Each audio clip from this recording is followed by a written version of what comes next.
According to our next guest, the discovery of the Americas is one of the great themes of historical literature, and the history of the Spanish conquest and founding of America have been so misread that popular knowledge of these events are really myths. What really happened when Pizarro and Cortez explored the New World, and who was Christopher Columbus? Let's take note with Matthew Restall, Associate Professor of Latin American History, Women's Studies and Anthropology, and Director of Latin American Studies at Penn State. He's the author of 5 books. His most recent is 7 Myths of the Spanish Conquest, published by Oxford University Press. Thanks so much for joining us. Thank you. How accurate is our popular knowledge or history of the Spanish conquest? Well, I think it's very inaccurate. And I was surprised at how inaccurate it is, and I didn't realize how inaccurate it is until I started doing the research for this book. I was, for example, continually coming across fallacies and misconceptions and the things that I've called myths in the book when I was teaching undergraduates here at Penn State. And I would ask, where did you get these ideas from? And I would then pursue them through the internet sites, for example, television programs on Discovery Channel and the History Channel, and realize how widespread some of these ideas are. For example, the notion that Cortez was able to defeat the Aztecs, to conquer the Aztec Empire, because he came from a superior culture. That the Aztecs were, in some sense or other, barbarians, that their emperor, Montezuma, failed as a leader, that he was racked with superstition and fear, and so forth. And students are picking this stuff up from current internet sites. They're not going and reading old books from the 19th century, so these ideas are still very much circulating. Sometimes students would tell me they'd learned things in high school. Not quite as bad as, for example, shifting from Cortez to Columbus, that Columbus thought the earth was round and everybody else thought it was flat, but still ideas along those kinds of lines.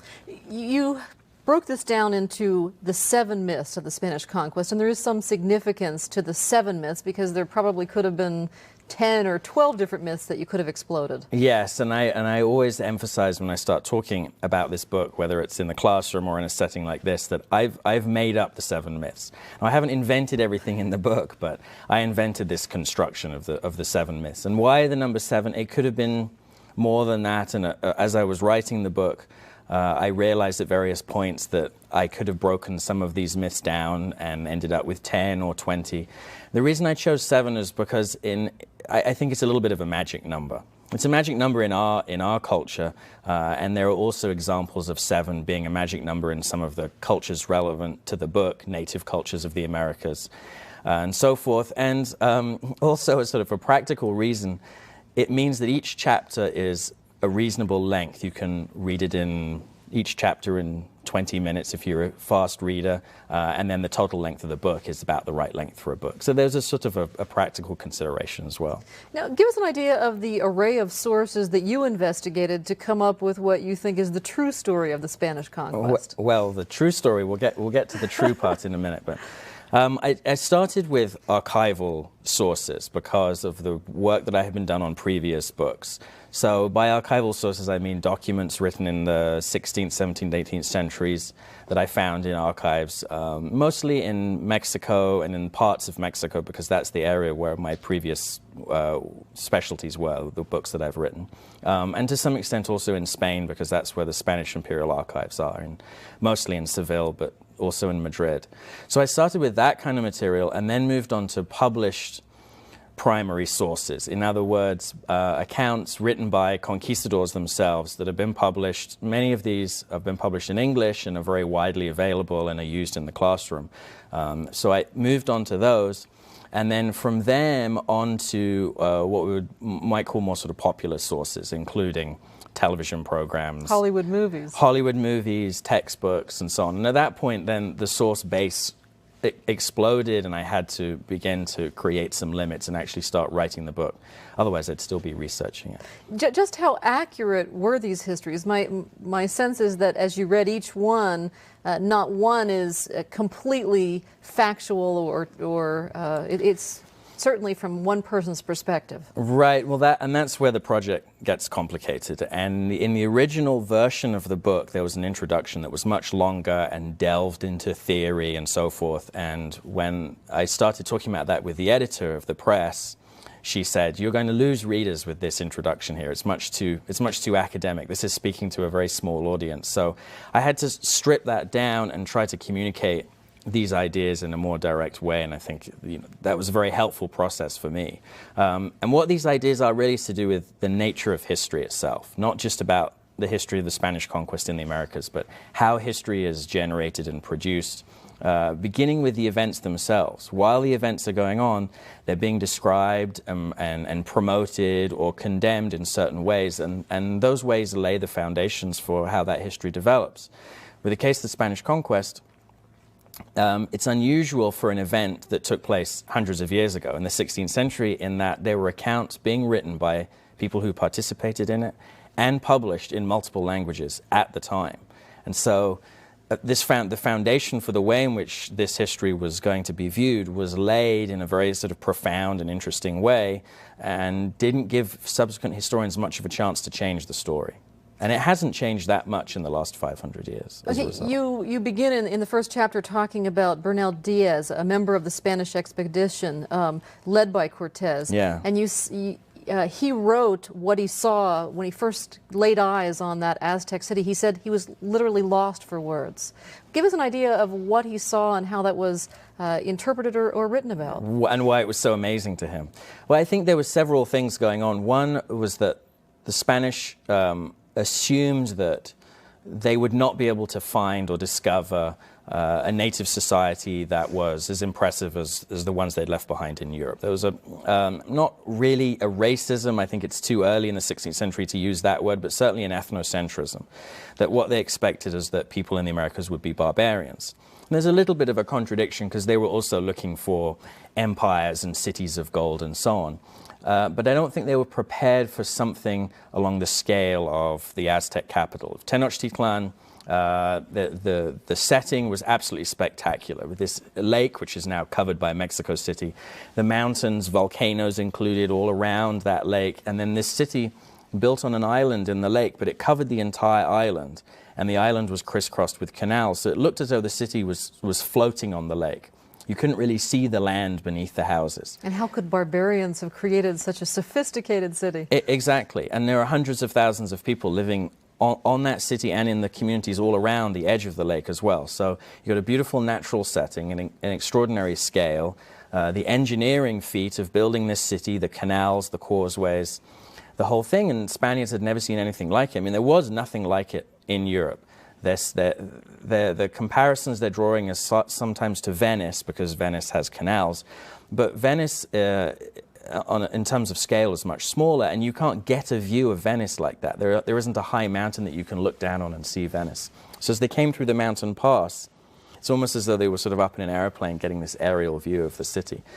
And something else that's also going on, I think, is that they're tired and frightened.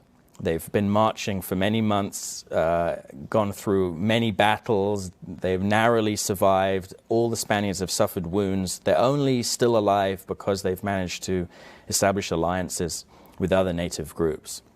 Now, in your first chapter, which is the myth of the exceptional man, you talk about how could the Spaniards, this band of Spaniards and the natives that you talk about, destroy such a powerful Aztec empire, and really what did happen?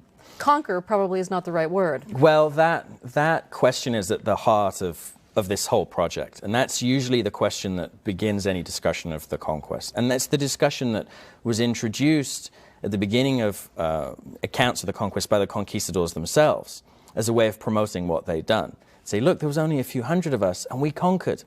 And they did use the word conquer. We conquered this incredible empire. And then Pizarro and another small group of Spaniards goes and conquers another incredible empire, the Inca Empire in South America.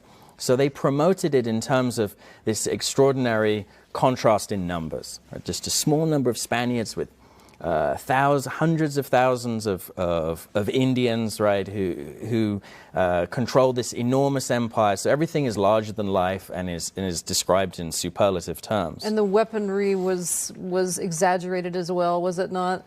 The weaponry was everything was exaggerated, and that essential question is still the one that is put forward in talking about the conquest. And the problem with that question is it sets you off on the wrong footing. Because in fact, the Spaniards were not only outnumbered by native enemies, but they were vastly outnumbered by native allies. That in these huge battles, and we take, for example, just talking about Tenochtitlan or Mexico City, in the final siege of that city and the big battles that took place in the months of 1521, these were battles between tens of thousands of native peoples on either side. The Spaniards were just 400 or 500. Greatly outnumbered, and it's possible that these armies rose to the level of hundreds of thousands of soldiers. And there were Africans with them too. Spaniards brought Africans as slaves, who played a relatively minor role in Cortez's campaign, but in subsequent Spanish conquests in the Americas, there were Africans in the hundreds playing very important military roles. But they also sort of shoved to the side and ignored. Now, one reviewer of your book writes that Matthew Restall is one of the leading pioneers of a new approach to the history of the European colonization in the Americas. Describe what you hope to do. Do you anticipate that history books will be rewritten, that the record will be set straight? What is it that you hope will happen? Well, I think partly that quote is a reference to using native sources, particularly native language sources. And it's also partly a reference to a previous book on the conquest that I wrote about, that was specifically about Spanish conquest in Yucatan, and was retrieving Maya accounts written in the Maya language about that conquest. And that material, to some extent, is then not, I shouldn't say recycled, but incorporated into this work. By looking at native accounts, particularly native language accounts, we get a different sense of how the conquest was being carried out. And we see it not so much as an unequal conflict between the superior Europeans and the inferior, superstitious natives, but we see it more as a negotiation between people who were, in most ways, equal. Spaniards did have some advantages. They brought with them infectious diseases which wiped out native peoples by the millions. They brought with them steel swords which wreaked havoc upon native weaponry and body armor and so on. So Spaniards did have advantages. I'm not trying to argue that there were no advantages. Otherwise, it becomes hard to explain the events and their outcome. But the word superiority is the one that I'm trying to attack in the book, and I think that's part of what that quote is referring to. Okay, on that note, we're out of time. Thanks so much for being with us. Thanks very much. We've been talking with Matthew Restall. His book is The 7 Myths of the Spanish Conquest. For Take Note, I'm Patty Satalia.